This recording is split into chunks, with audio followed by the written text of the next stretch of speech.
കേരളത്തിലെ ചാനൽ യുദ്ധത്തിൽ മുന്നേറ്റം തുടരുകയാണ് ഏഷ്യാനെറ്റ്. പുതിയ ബാർക്ക് റേറ്റിംഗിലും ഏഷ്യാനെറ്റ് തന്നെയാണ് മുന്നിൽ നിൽക്കുന്നത്. ഏഷ്യാനെറ്റ് ന്യൂസ് ഒന്നാം സ്ഥാനം തുടരുമ്പോൾ ബാർക്ക് റേറ്റിംഗിൽ രണ്ടാം സ്ഥാനം സ്വന്തമാക്കി തുടരുന്നത് റിപ്പോർട്ടർ ചാനലാണ്. പക്ഷേ ഏറെ നാളുകളായി രണ്ടാം സ്ഥാനത്താണെങ്കിലും അത് അംഗീകരിക്കാൻ ആ ചാനൽ തയ്യാറാവുന്നില്ല.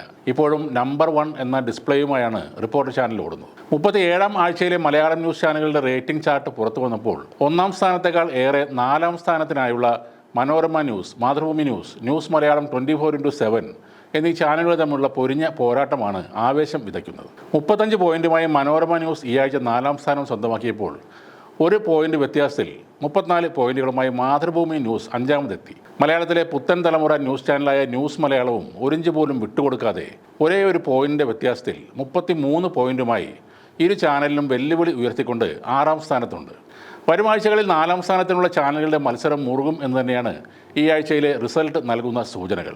അടുത്ത ആഴ്ച ഈ 3 ചാനലുകളുടെയും സ്ഥാനങ്ങൾ മാറി മറിയും എന്ന കാര്യവും ഏറെക്കുറെ ഉറപ്പാണ്. ഒന്നാം സ്ഥാനത്ത് പതിവ് പോലെ ഈ ആഴ്ചയും ഏഷ്യാനെറ്റ് ന്യൂസ് തന്നെയാണ് ഉള്ളത്. അവർക്ക് 82 പോയിന്റുകളാണ് നേടാനായത്. രണ്ടാം സ്ഥാനത്തുള്ള റിപ്പോർട്ടർ ടിവിക്ക് 66 പോയിന്റുകളാണ് ഈ ആഴ്ച ലഭിച്ചത്. മൂന്നാം സ്ഥാനത്ത് ശ്രീകണ്ഠൻ നായരുടെ നേതൃത്വത്തിലുള്ള 24 ന്യൂസാണുള്ളത്. അവർക്ക് 50 പോയിന്റുകളാണ് ഇപ്പോൾ ഉള്ളത്. ആദ്യ 3 സ്ഥാനങ്ങളിലുള്ള 3 ചാനലുകളുടെയും സ്ഥാനങ്ങൾക്ക് വലിയ സ്ഥാനവ്യത്യാസങ്ങളൊന്നും വരും ആഴ്ചയിലും ഉണ്ടാകാൻ സാധ്യത ഇല്ലെന്ന് തന്നെയാണ് വിലയിരുത്തൽ. എന്തെങ്കിലും എക്സ്ക്ലൂസീവായ വലിയ വാർത്തകൾ ഇല്ലെങ്കിൽ നിലവിലുള്ള സ്ഥിതി തുടരുവാൻ തന്നെയാണ് സാധ്യത.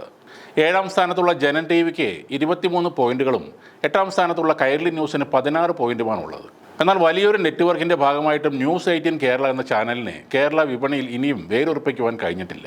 ഒരു മലയാളം ചാനൽ എന്ന ലേബലിലേക്ക് എത്താൻ കഴിയാത്ത അവർക്ക് 11 പോയിന്റ് മാത്രമാണ് ഉള്ളത്. ഏറ്റവും പിന്നിലായി റേറ്റിംഗ് ചാർട്ടിൽ ഇത്തവണയും തങ്ങളുടെ സ്ഥാനം ഭദ്രമാക്കാൻ മീഡിയ വണ്ണിന് കഴിഞ്ഞിട്ടുണ്ട്. വെറും 7 പോയിന്റുകൾ നേടിയാണ് അവർ തങ്ങളുടെ സ്ഥാനം നിലനിർത്തിയത്. വാർത്താ ചാനലുകളുടെ റേറ്റിംഗ് മത്സരം പലപ്പോഴും എല്ലാ മര്യാദകളെയും കടത്തിവിട്ടുന്ന തരത്തിലേക്ക് പോകാറുണ്ട്. എന്നാൽ പുതിയ ചാനലായ ന്യൂസ് മലയാളം 24x7 അക്കാര്യത്തിൽ പുലർത്തുന്ന മിതത്വമാണ് അവരെ മുന്നോട്ട് നയിക്കുന്നത്. എത്ര വലിയ വാർത്തയായാലും ആവേശം അതിരുകടക്കാതെ വ്യക്തമായി അത് അവതരിപ്പിക്കാൻ അവർ ശ്രമിക്കുന്നതും കാണാം. RDX എന്ന പരിപാടിയിലൂടെ ഹർഷൻ, സനീഷ് എന്നിവർ നടത്തുന്ന നിലവാരമുള്ള ചർച്ചകൾ ഏതൊരു ചാനലിലും മാതൃകയാണ്. തമ്മിൽ പരിഹസിച്ച് റേറ്റിംഗ് കൂട്ടാൻ ശ്രമിക്കുന്ന ചാനലുകൾ അത് കണ്ട് പഠിക്കേണ്ടതാണ്. എല്ലാ മേഖലകളിലും ആരോഗ്യകരമായ മത്സരം എല്ലായ്പ്പോഴും നല്ലതാണ്.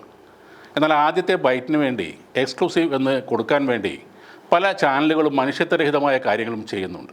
ആദ്യം വാർത്തകൾ എത്തിക്കുന്നതിൽ മാത്രമല്ല, കൊടുക്കുന്ന വാർത്തകൾക്ക് ഒരു നിലവാരം ഉണ്ടാകണമെന്നതാണ് ഒരു നല്ല ചാനലിൻ്റെ ലക്ഷ്യം. ആക്രോശങ്ങളും അലർച്ചകളും ആളുകളെ ആകർഷിച്ചേക്കാം, എന്നാൽ അതിനെത്രത്തോളം നിലനിൽപ്പുണ്ട് എന്നതിനെക്കുറിച്ചും ആലോചിക്കേണ്ടതാണ്.